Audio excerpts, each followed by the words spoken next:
Good afternoon, ladies and gentlemen. Thank you for standing by. Welcome to the Affirm Holdings Fiscal Year 2022 Third Quarter Earnings Conference Call. At this time, all lines have been placed on mute to prevent any background noise. Following the speaker's remarks, we will open the lines for your questions. As a reminder, this conference call is being recorded and a replay of the call will be available on our investor relations website for a reasonable period of time after the call. I'd now like to turn the call over to Rob O'Hare, Senior Vice President of Finance. Thank you. You may begin. Thanks, operator. Before we begin, I would like to remind everyone listening that today's call may contain forward-looking statements. These forward-looking statements are subject to numerous risks and uncertainties, including those set forth in our filings with the SEC, which are available on our investor relations website. Actual results may differ materially from any forward-looking statements we make today. These forward-looking statements speak only as of today, and the company does not assume any obligation or intend to update them, except as required by law. In addition, today's call may include non-GAAP financial measures. These measures should be considered as a supplement to, and not a substitute for, GAAP financial measures. For historical non-GAAP financial measures, reconciliations to the most directly comparable GAAP measures can be found in today's earnings press release, which is available on our investor relations website. Hosting today's call are Max Levchin, Affirm's founder and Chief Executive Officer, and Michael Linford, Affirm's Chief Financial Officer. With that, I'd like to turn the call over to Max to begin. Thanks, Rob, and thank you everyone for listening in. We delivered excellent results in fiscal Q3. Active merchants grew by more than 16-fold year over year. Active consumers grew by 137% year over year with greater frequency and engagement. Our total transactions increased by 162% year over year. Highlighting the trust we're building with consumers, 81% of all transactions were from repeat Affirm users. This is the highest repeat rate that we've ever reported. We accomplished this while another 1.5 million consumers joined our movement to replace confusing, outdated financial products with new, honest ones. Our GMV was up to $3.9 billion, growing 73% year over year and almost doubling, excluding Peloton. Total revenue was $355 million, a 54% increase year over year, and revenue less transaction costs, a key measure of our unit economics, was $182 million, or 4.7% of GMV.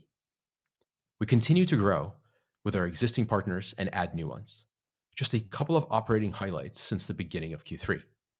The travel and ticketing segment has been outperforming expectations, and volume more than doubled year over year.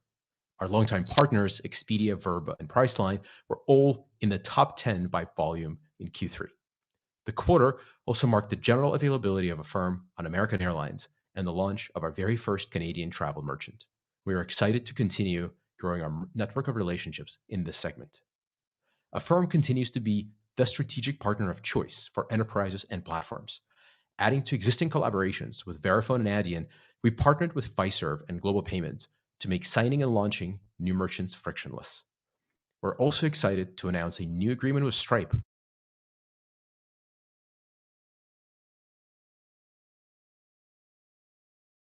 unlocking streamlined distribution of Affirm's honest financial product to millions of merchants. Since the launch of our partnership with Shopify just a year ago, we have seen significant uptake of Split Pay, our bi-weekly pay in 4 product. We have expanded our agreement with Shopify to bring Affirm's monthly offering to the platform. We plan to start rolling out adaptive checkout and simple interest-bearing installments by the end of our 22 fiscal year. As part of this expansion, I'm also pleased to report that we have extended our exclusive relationship with Shopify. Lots more details in the press release that we have just filed. This marks our 5th straight beat quarter, and proud we are of all of them. That said, we operate Affirm with a longer horizon in mind. Our goals are to deliver value for our customers and improve the lives of consumers, and ultimately, in doing so, generate cash flow to reinvest in our business and create value for our shareholders. As you will see in Michael's report, we have already delivered profits on an adjusted operating income basis, and this quarter makes it 3 out of the last 5. You'll see in our guide that we still expect to invest in the next quarter, but let me make something very clear. Our plan is to achieve a sustained profitability run rate on an adjusted basis by the end of the next fiscal year. That is to say, we expect to generate revenue that consistently exceeds our adjusted operating expense starting July 1st, 2023.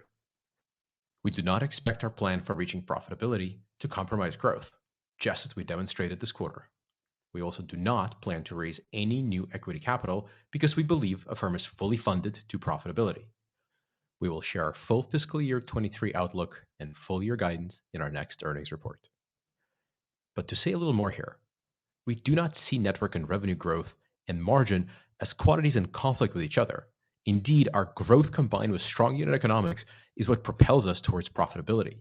Consumer demand for our products is significant, and we only expect it to increase, and the value we create for our customers goes directly to their bottom line. Meanwhile, the market penetration in the US is still in a low single digits. And at the growth scale we have already achieved, the increasing rate of repeat transactions at 81% today affords us several advantages. Most importantly, economies of scale and fixed and transactional costs, meaningful underwriting improvements, and opportunities to deliver new products to our consumers and merchant partners at a very low marginal cost. This is why the bookends of this quarter's results are so important. We nearly doubled our network volume ex Peloton while managing our unit economics to 4.7% of GMV. This is well ahead of our long-term model of 3 to 4%.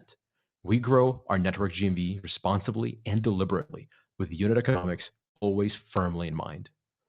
This is especially so because as a vertically integrated network, we manage the risk embedded in our transactions.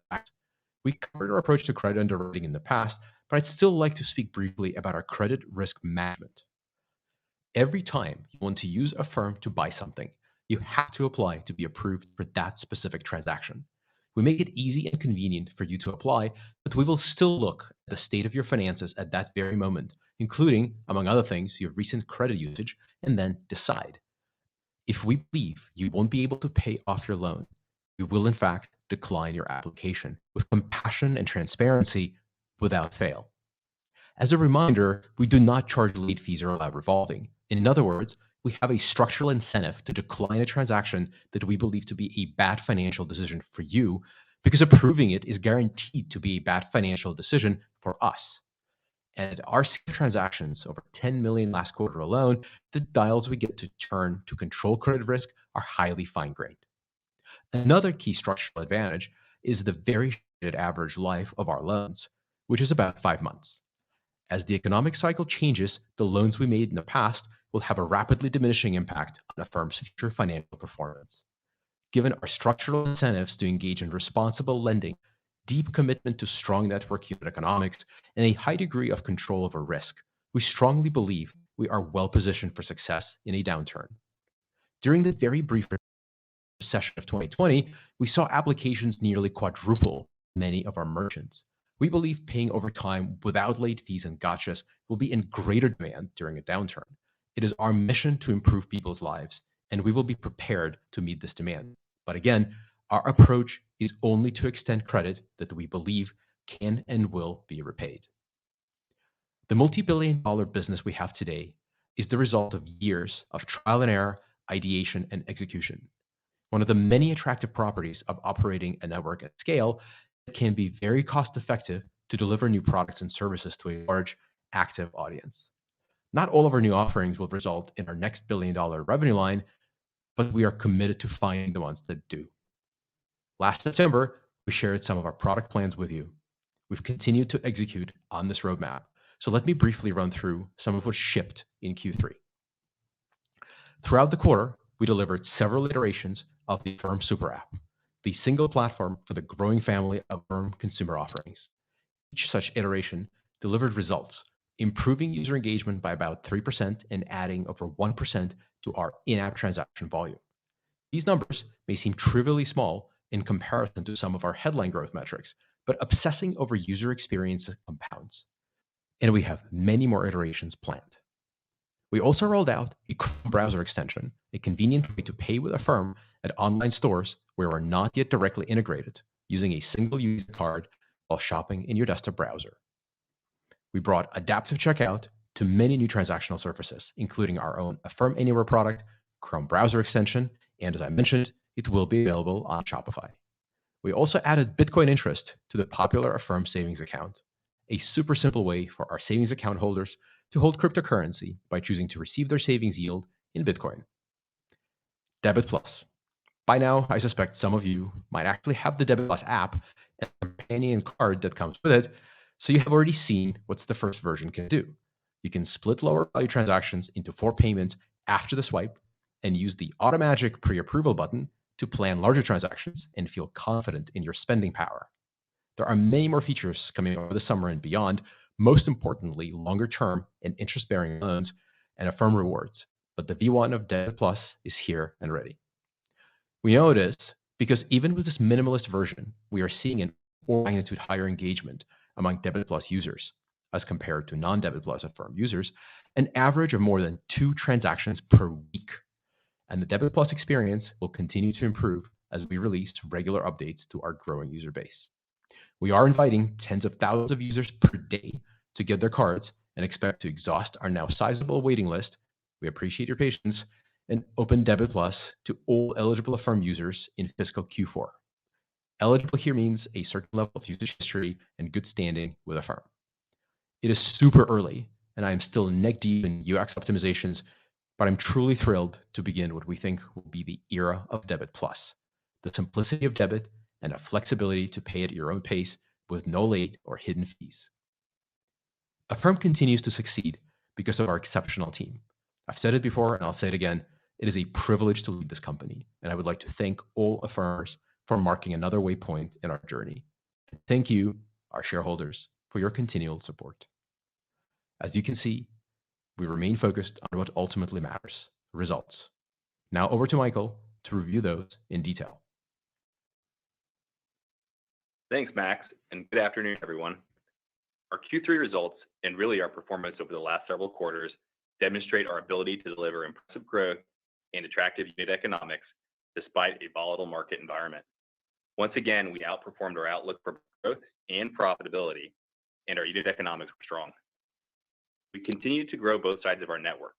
Active consumers increased 137% year over year, while active merchants increased to nearly 210,000. Total transactions grew 162% year over year, and more than 80% from repeat users. Transactions per user, our key frequency metric, increased 19% year over year, or more than doubling our active user base. And along with that growth, we achieved profitability on a non-GAAP basis, delivering $4 million in adjusted operating income. We grew GMV 73% and nearly doubled GMV when excluding Peloton. Our revenue increased by 54%, and our measure of unit economics, revenue less transaction costs, reached 4.7% of GMV. This was a particularly strong result and well above our long-term targeted range of 3 to 4% of GMV.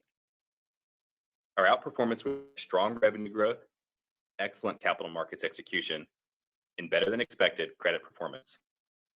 While the provision for credit losses increased year over year, as a reminder, last year's provision was net negative given the release of excess COVID-related loan allowance.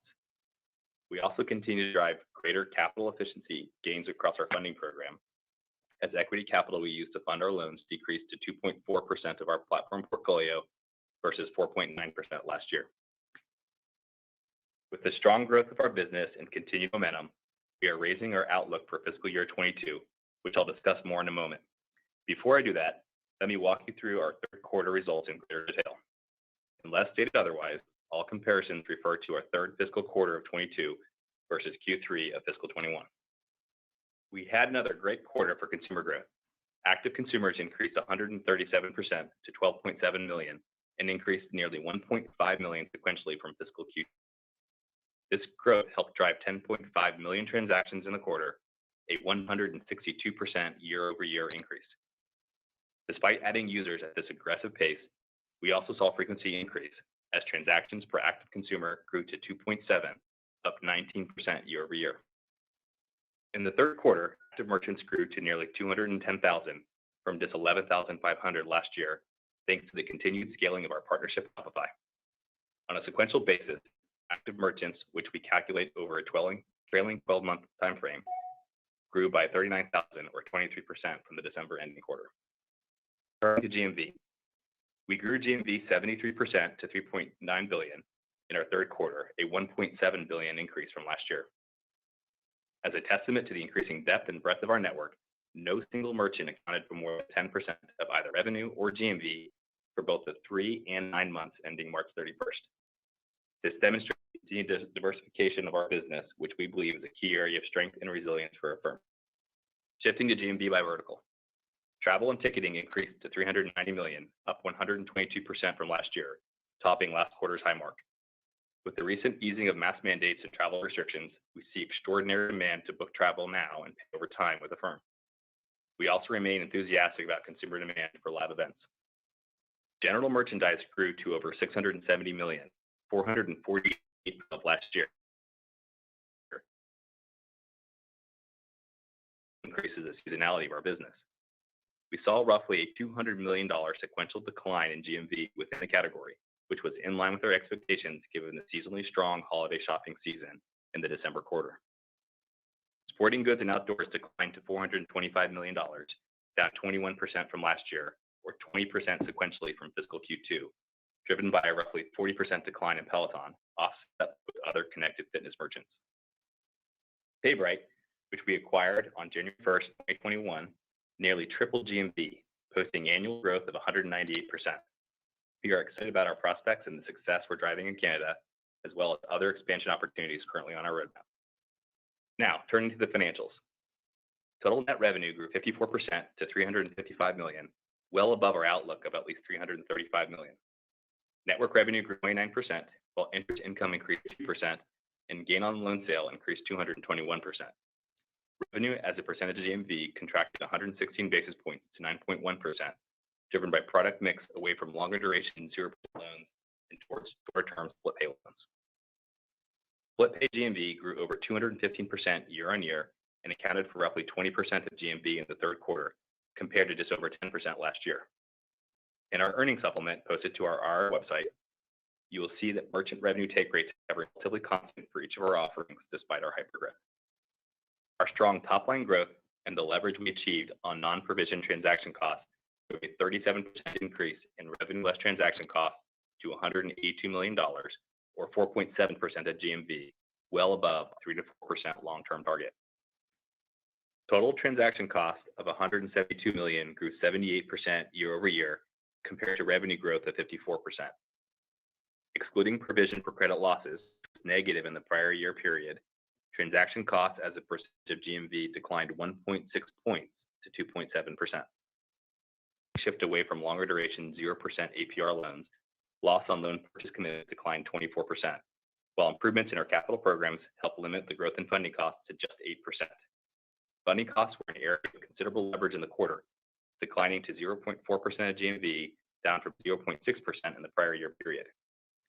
Provision for credit losses grew $1 million a year ago to $66 million, as the year ago figure included a significant release of excess COVID-related loan allowance, while this year's figure reflects the intentional normalization of credit that we've discussed over the past several quarters. Credit performance was better than expected across all credit segments. The small optimizations across our split pay and large enterprise programs yielded very favorable outcomes. This led to lower allowance rates on new originations across a large percentage of our GMV. For losses, the percentage of loans held for investment declined for the second consecutive quarter to 6.4%. The outperformance in revenue less transaction costs and greater operating leverage allowed us to drive better than expected adjusted operating income in the period. Our non-GAAP technology and data analytics expense reflects lower than expected personnel costs. Affirm has a robust pipeline that calls for more talented engineers than we have the ability to hire in the period. However, we were able to partly address this need from technical talent in early Q4 with the hiring of over 100 engineers for Affirm, primarily from Fast in early April. We also continued building our brand through sales and marketing investments, but a majority of these expenses were non-cash in nature. Excluding non-cash expenses that are fully outlined in our GAAP reconciliation tables posted on our IR website, our sales and marketing expense decreased by $1.7 million, or 5% year over year, which represents an annual decrease of 5% as a percentage of revenue. Excluding transaction costs, non-GAAP operating expense grew by $48.9 million, or 38%. Adjusted operating income was $4 million in the quarter, or 1.1% of revenue, which was significantly above our outlook. GAAP total operating expenses, excluding transaction costs, grew by $66 million, or 19%, driven by a $102 million increase in warrant expense, partially offset by an $80 million reduction in stock compensation. GAAP operating loss was $227 million, which compares to a loss of $209 million last year. The $227 million operating loss number includes $217 million of equity-related costs stemming from our previously granted warrants to enterprise partners and stock-based compensation. Before I move to our raised outlook, I'd like to discuss our funding program. We fund the business to optimize for stable, consistent access to deep and diverse pools of capital. We ended the quarter with nearly $9 billion in funding capacity across our three main channels: warehouse lines, forward flow agreements with whole loan buyers, and ABS securitizations. 53% of the capacity is off balance sheet, and all of our bilateral relationships are fully committed and generally in multi-year agreements, with only 31% of this capacity maturing in the next 12 months. Since the beginning of the fiscal year, we have brought on $2.5 billion in new funding capacity from new and existing capital partners. In addition to that $2.5 billion, subsequent to the quarter end, we closed our $500 million 2022A revolving ABS transaction. And last week, we also added a new multi-year $500 million forward flow partnership with a large Midwest-based insurance company. We expect to continue to add capital through both scheduled commitment increases from existing partners and onboarding new partners. Our capital program is structured to be resilient, flexible, and generate increased velocity as we scale. Let me quickly recap each of our channels. Our warehouse lines are on-balance sheet facilities with spreads ranging from 1.65 to 4%, and we are able to advance up to nearly 90% against the loans we pledge. These bankruptcy remote facilities are non-recourse to our parent company and generally used to fund shorter duration collateral. They also serve as a loan aggregation mechanism for our ABS securitization program. We generally maintain these facilities at low utilization rates.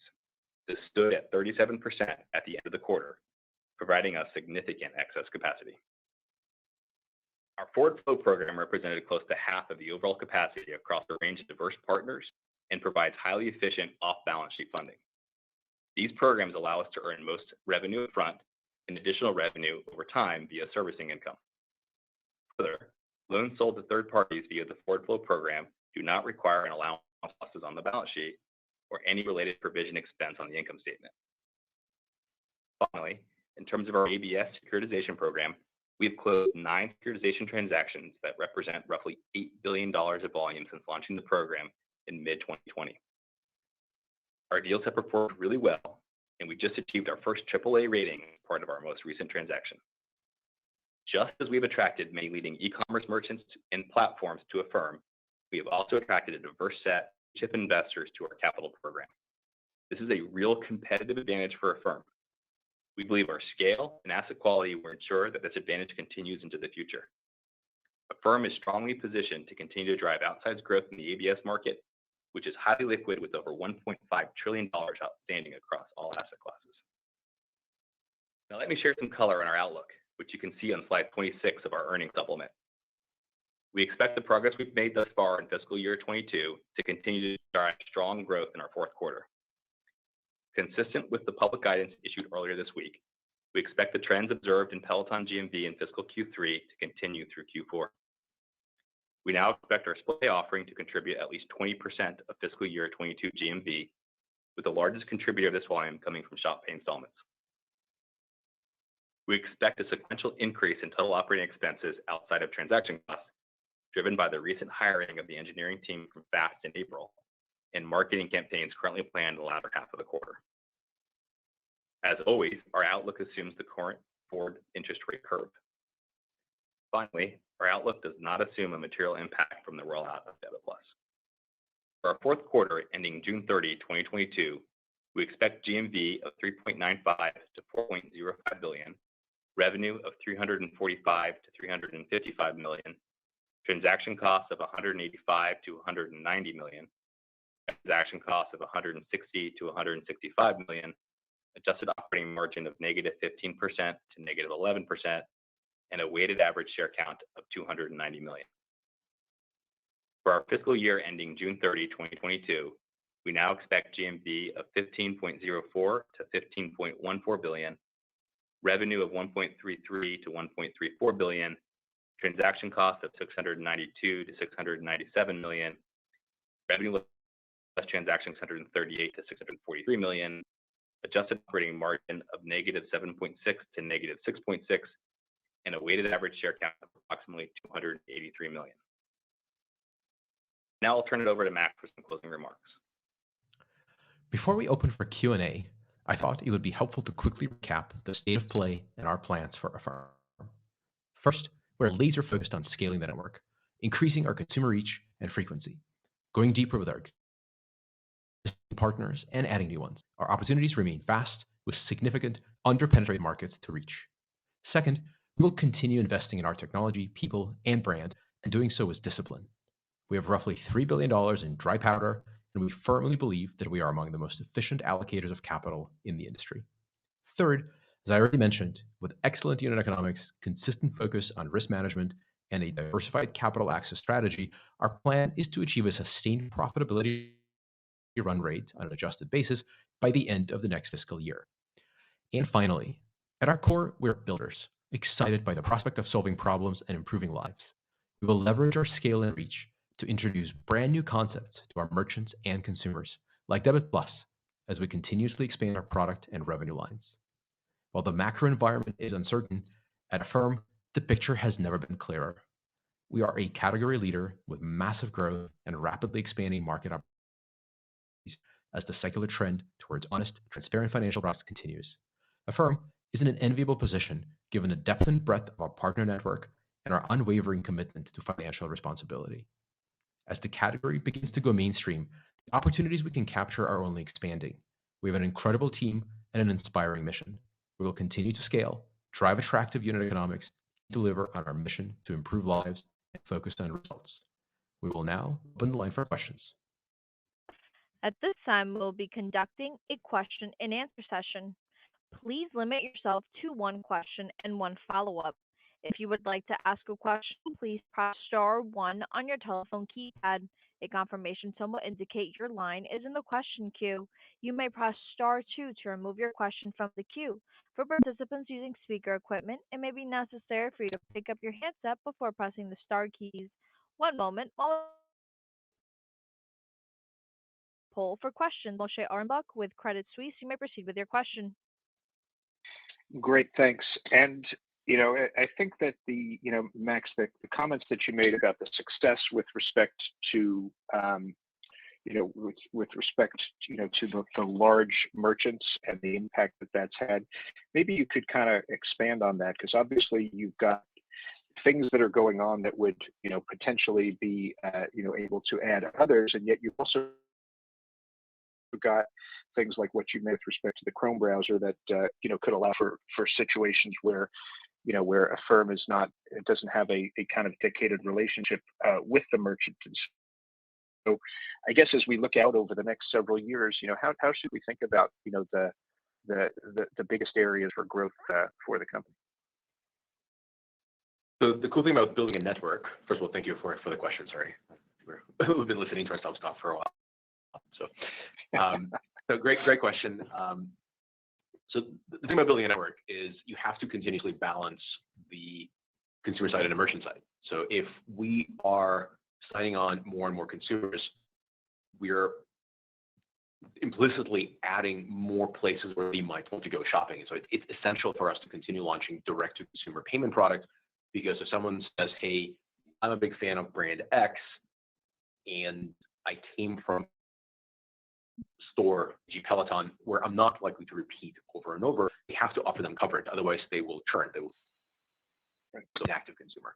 And so the browser extension and the app, which has a marketplace feature in it, and the card itself, all the things we're building on the consumer side, they're all fundamentally about retaining consumers and meeting them where they want to go, where they want to shop. And so that will continue happening, and we see that as both an engagement driver and a revenue driver. Obviously,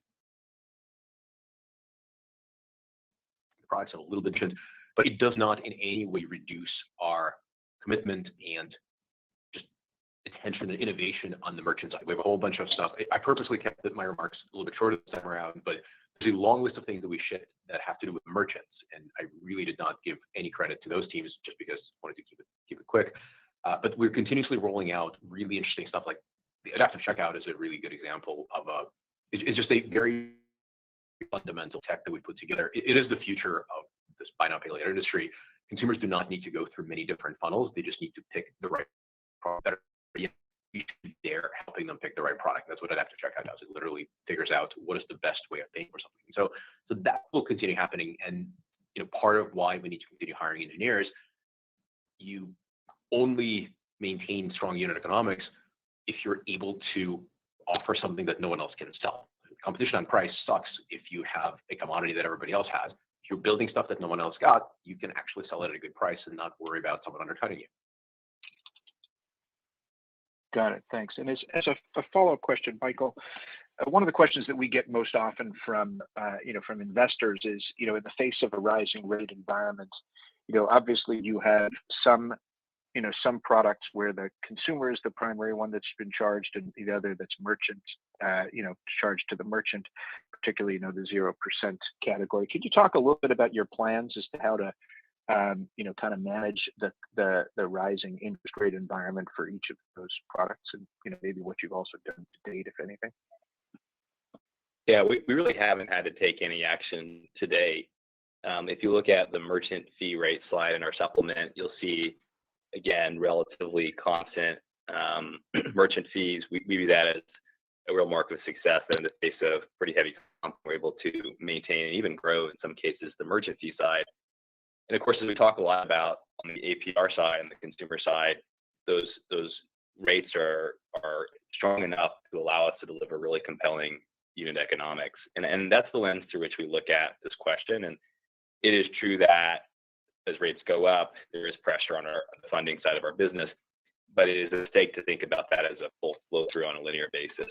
We have many different funding channels with staggered maturities and very different structures. And as I mentioned, for example, we just onboarded a new forward flow partner who's an insurance company, has a very different view of rate and how they think about that versus, say, access to quality assets over time. That allows us to manage it in the nearer term. I think in the very long run, so going out more than a year, you would expect us to need to start to take action. But that's more of a long-term thing than anything we deal with tactically in the near term. Our next question comes from the line of Dan Perlin with RBC Capital Markets. You may proceed with your question. Good evening, and lots of good stuff here. I wanted to just touch on, and I suspect you're going to kind of tread lightly on a little bit, but I wanted to touch on this path to profitability, on an adjusted operating income basis.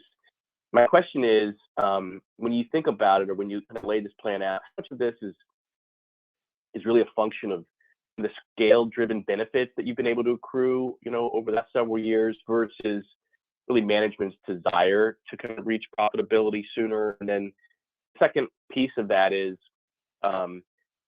there anything in the macro environment that's compelling you to want to pull that forward, or is this really in line with your long-term plan that we may or may not have been really aware of? Thanks.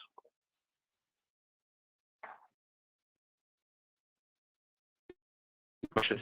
So first of all, the most important thing to take away is that it really is the scale that's allowing us to get there. And if you look back a few quarters, you'll see that we're sort of continuously flirting with profitability without ever saying it out loud.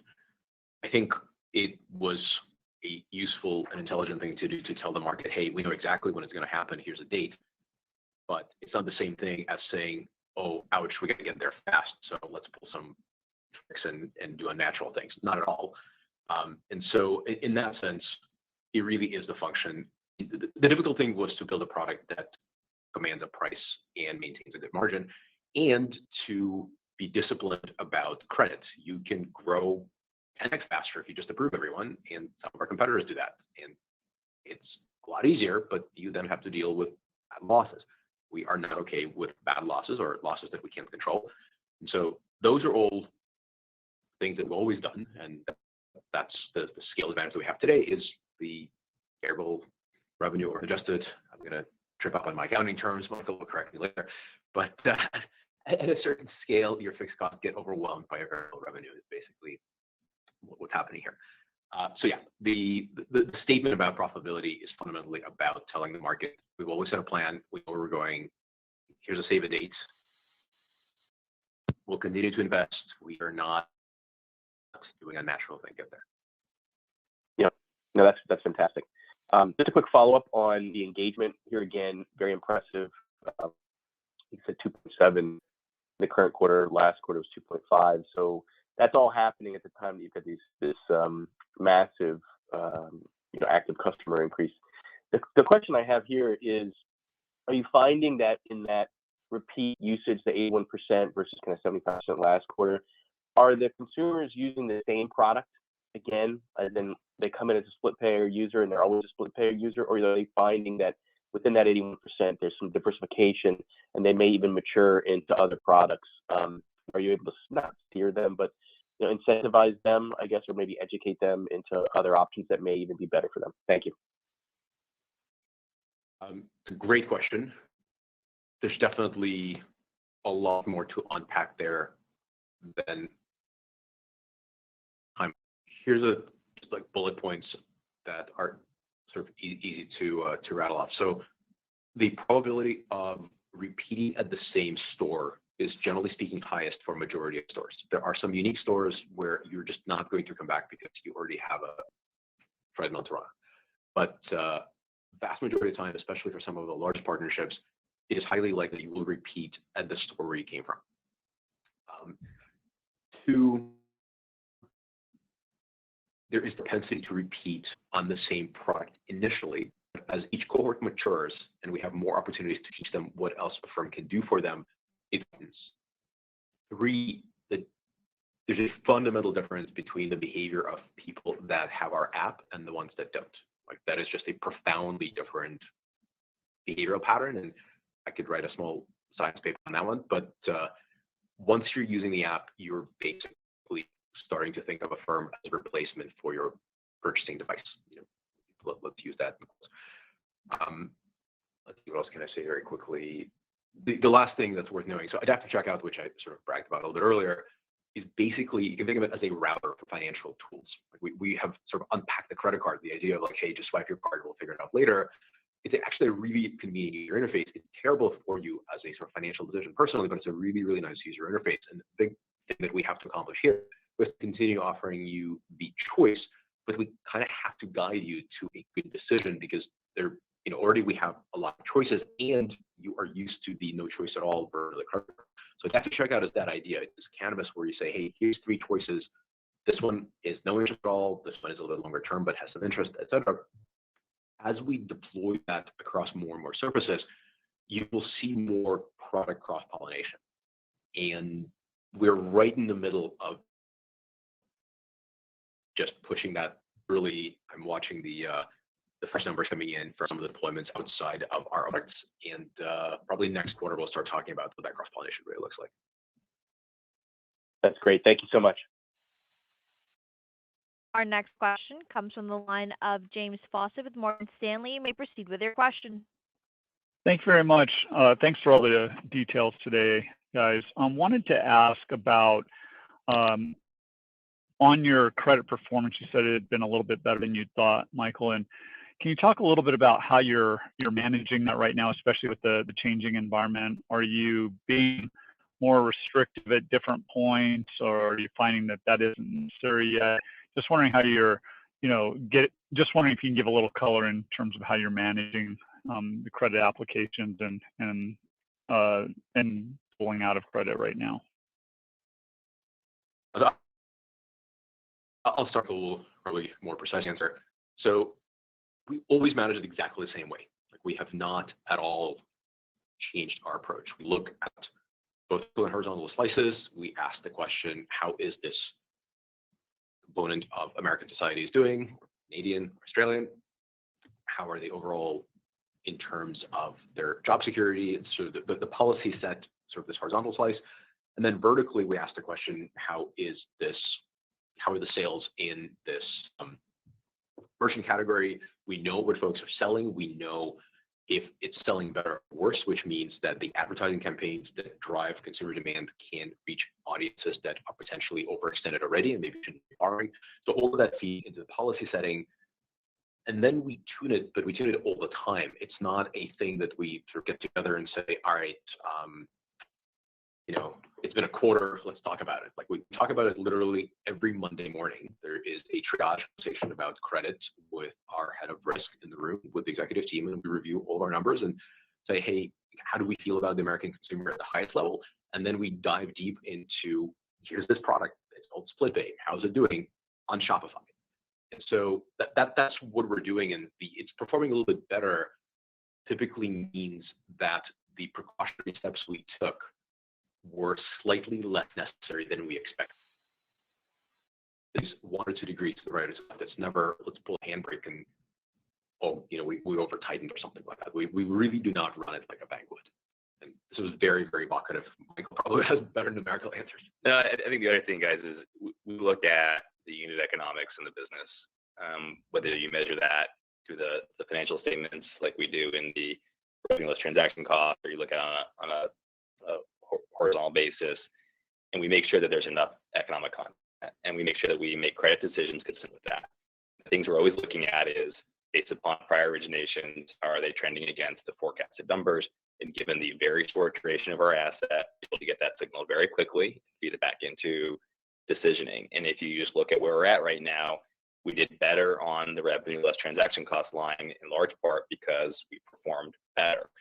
This is a bit of a counter signal to what you're seeing in a lot of other companies right now, and we treat that mostly as be careful on the front end, and we're very diligent about managing it, as Max alluded to.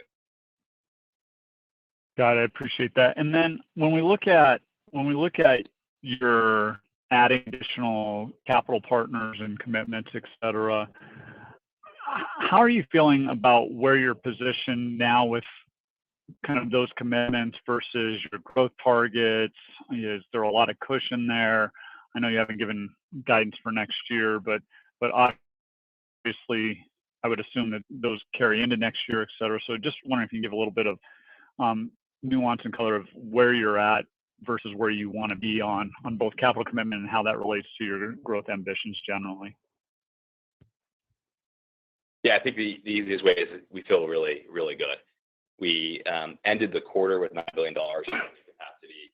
We actually have over $10.1 billion as we sit here today.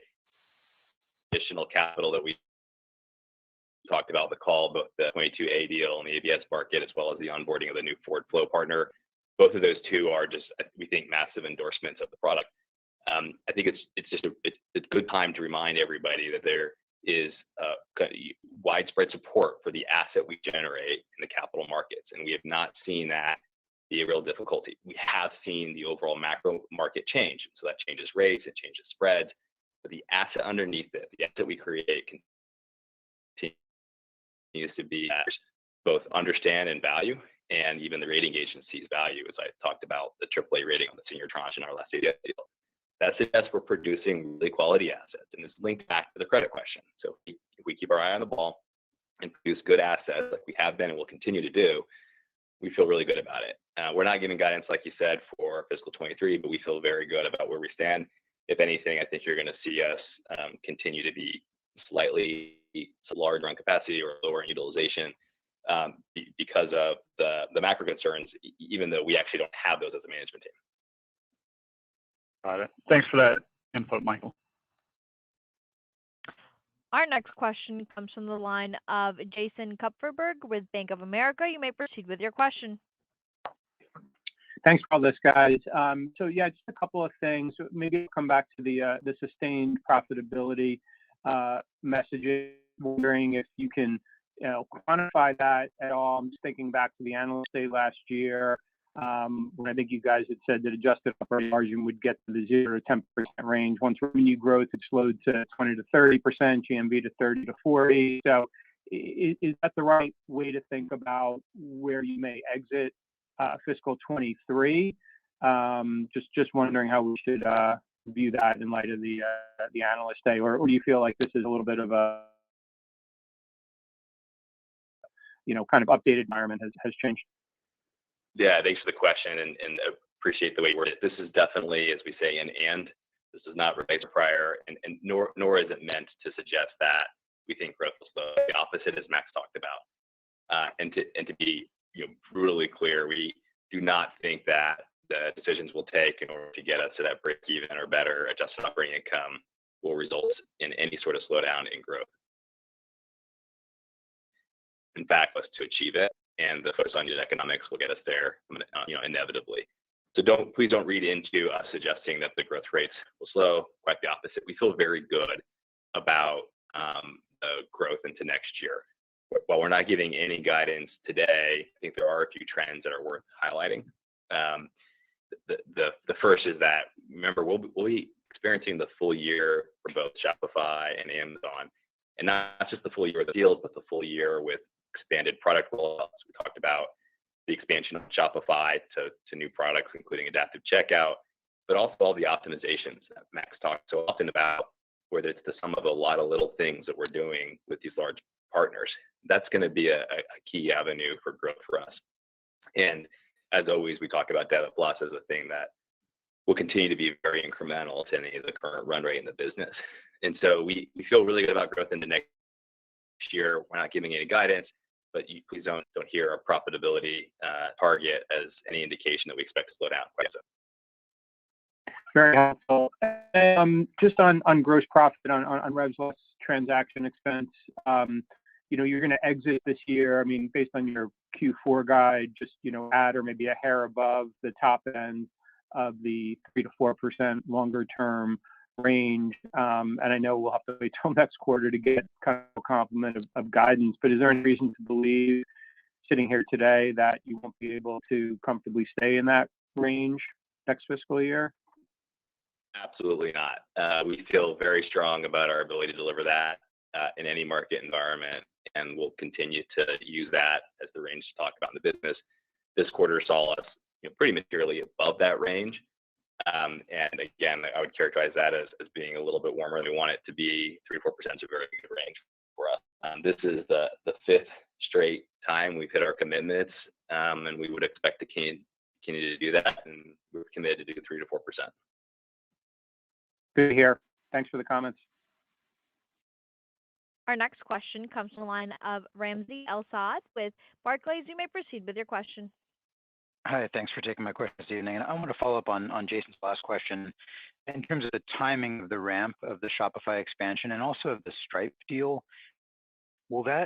Should we think of that as just hitting 2023 rather than having an impact later this year? And in addition, how long is the shop renewal for? I think I saw in the press release multi-year. I'm not sure if you can tell us exactly how long it was for. Yeah, last question first. It's all the way through June of 2025. The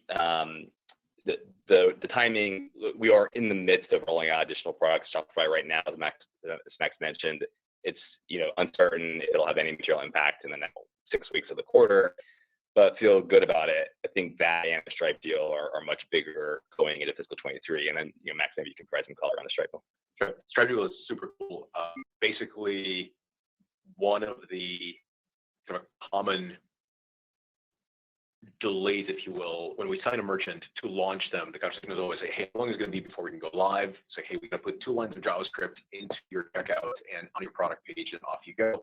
And then we integrate with your payment system and plumb, if you will, the settlement and the money transfer and everything. And if you have a deal with an existing payment provider for that merchant, e.g. FIS or Global Payments or Adyen or Stripe, which is the latest one, you can literally replace that whole backend integration with, oh yeah, we'll just route Affirm transactions on the rail that has already been put in there by Stripe.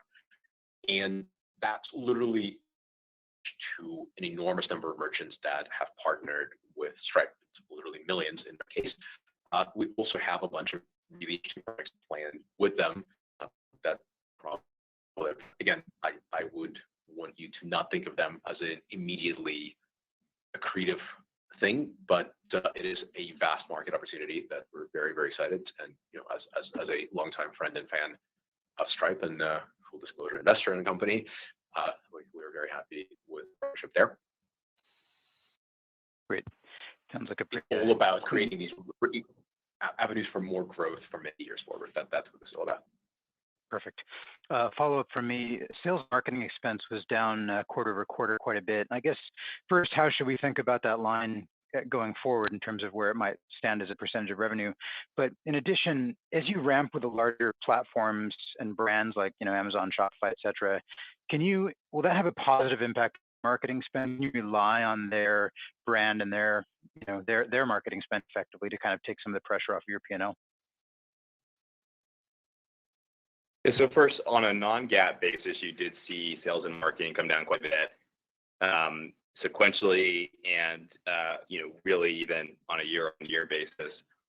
That is mostly due to the timing of the marketing campaigns that we run. We talk a lot about this, but our marketing activity isn't tied to in-quarter revenue or GMV generation.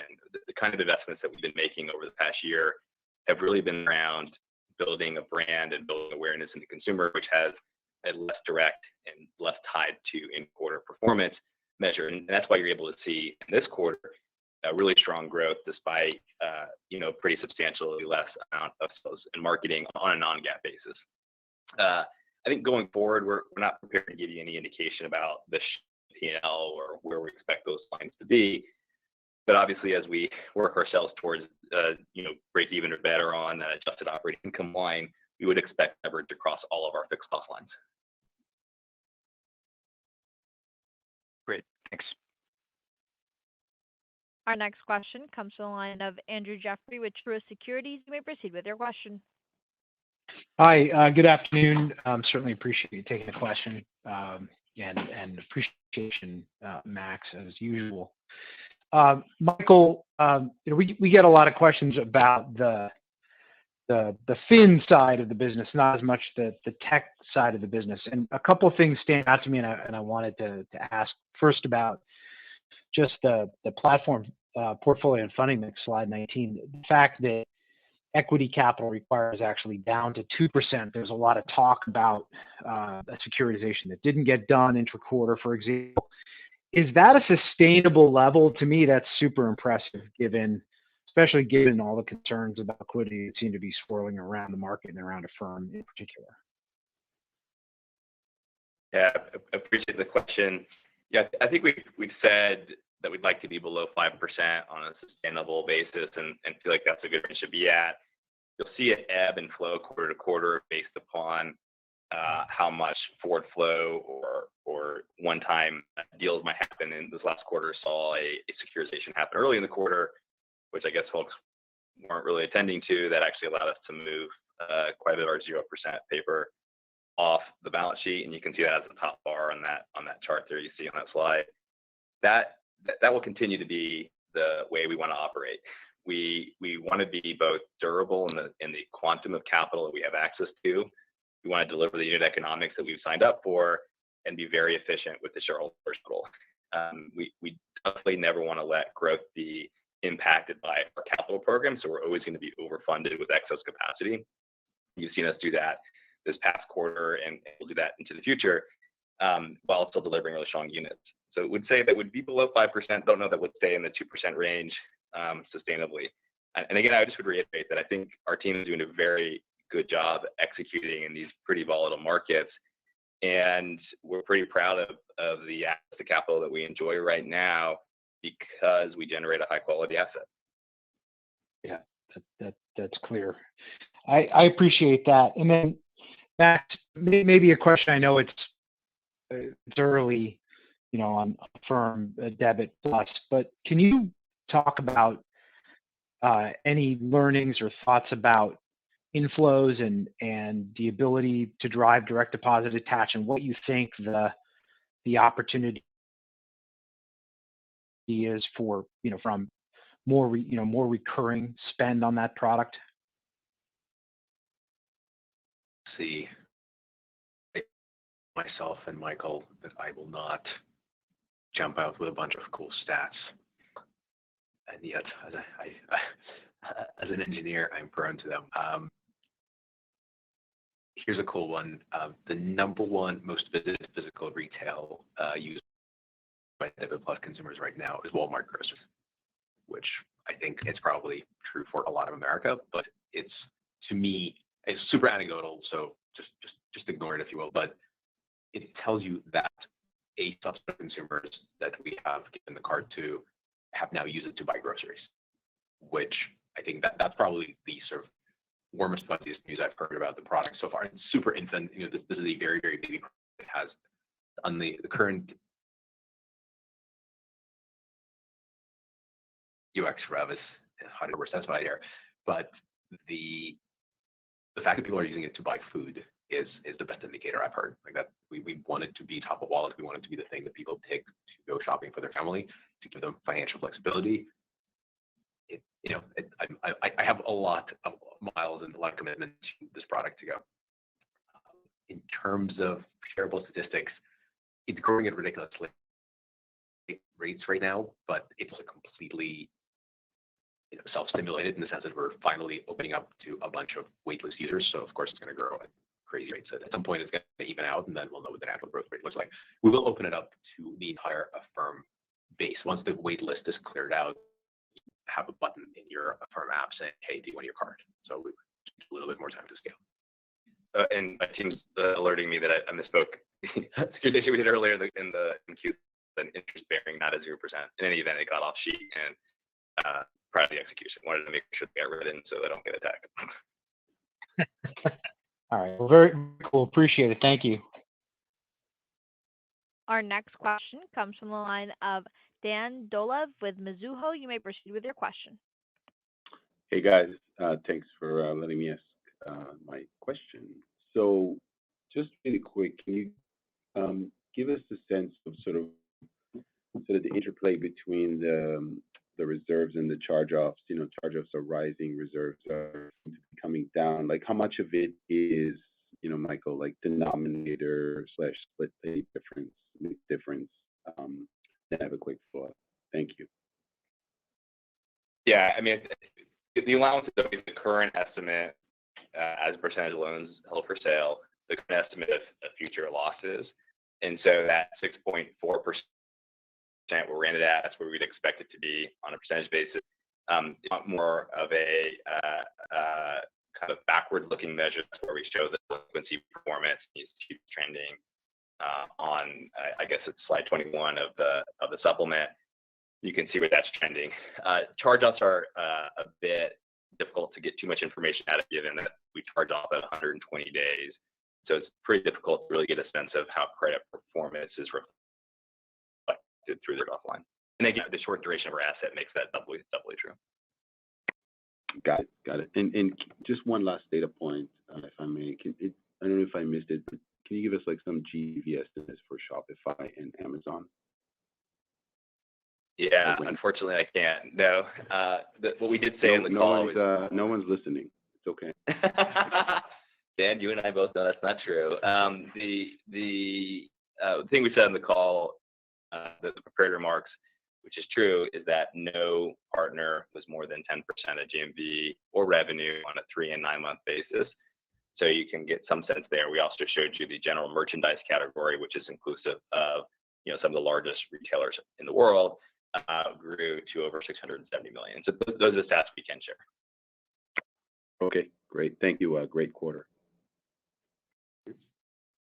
Our next question comes from the line of Rob Wilpack with Autonomous Research. You may proceed with your question. Hi guys, thanks for fitting me in. Just as a percentage of funding debt, the funding costs in the quarter were quite a bit lower. Can you talk about what's going on there? Yeah, I think that reflects a number of factors, the least of which is execution. Remember, we talk about this a lot, but rates moving does impact us, but not in the near term. Most of our is locked in and committed. Very little of it is truly floating. And if you look at our warehouse, that limits the amount of fund rate exposure that we have. And then just generally, we have a lot of very well executed capital markets activity over the past 18 months that reflects in really strong performance. Got it. Thanks. And then bigger picture, I think the adaptive checkout seems to be a real linchpin of all the deals that you've announced recently, specifically from the enterprise partners. And Mac, you talked about it a little bit, but anything to add on why that product kind of stands out as being particularly interesting to those partners? Sure. A couple of different reasons, and we talked about this before, so I apologize if this is sort of old news. Vast majority of large enterprise partners that we have won picked us because we span the entire gamut of products possible. If you are just a split pay specialist, it's great, but if you sell both bicycles and bicycle tires, you will need two providers. And if you are picking a technology partner, you want them to scale, you want them to do underwriting, you want them to have good capital markets, you don't want them to go out of business.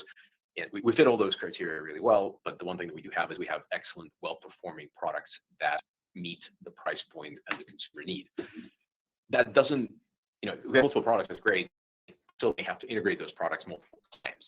And adaptive checkout was this idea that what if we gave you just one single integration and we will guide the consumer to the right financial choice for them so that the consumer satisfaction actually accretes to both us and the brand, that we are literally helping the person live a healthier financial life. And so it's something that resonated with our partners, certainly really resonated with us because it's extremely on mission, and it allows us to just continue driving savings in terms of to consumers and better conversion to the merchant. So it's almost a meta product. It's an infrastructure for multiple products that we've built in the past to live together in harmony in a single page. And it has been really well received by the market. You're right in that sense. And some merchants, by the way, are not really appropriate. If you only sell apparel within a very tight $30 to $50 price range, you might not care about the ability to pay for things over 12 months. But if you are Walmart or an Amazon or many, many, many other merchants that sell multiple SKUs in a fairly wide range of price points, adaptive checkout is the ideal product because you only integrate it once. It has all the same properties of Affirm. It self-changes to meet the consumer need on the spot without the merchant having to configure anything. By the way, it also supports things like 0% deals or all the stuff that we're famous for that we've done so well with the last 10 years. It's all baked inside a single integration. Very helpful. Thank you. Our last question comes from the line of Brian Keane with Deutsche Bank. You may proceed with your question. Hi, guys. Just a couple quick ones. I guess just thinking about the tightening of the credit market, has your guys' transaction acceptance rate changed at all, given kind of where we are in the market? And then secondly, when we look at delinquencies, is there a reason why it's excluding split pay now on the slide on 21? Maybe I missed that piece. And then we expect delinquencies to track at these levels kind of through the fiscal year? Thanks. Sorry, I'm completely blank on the first part of the question, but of course it's written in front of me. Tiny credit runs, sorry.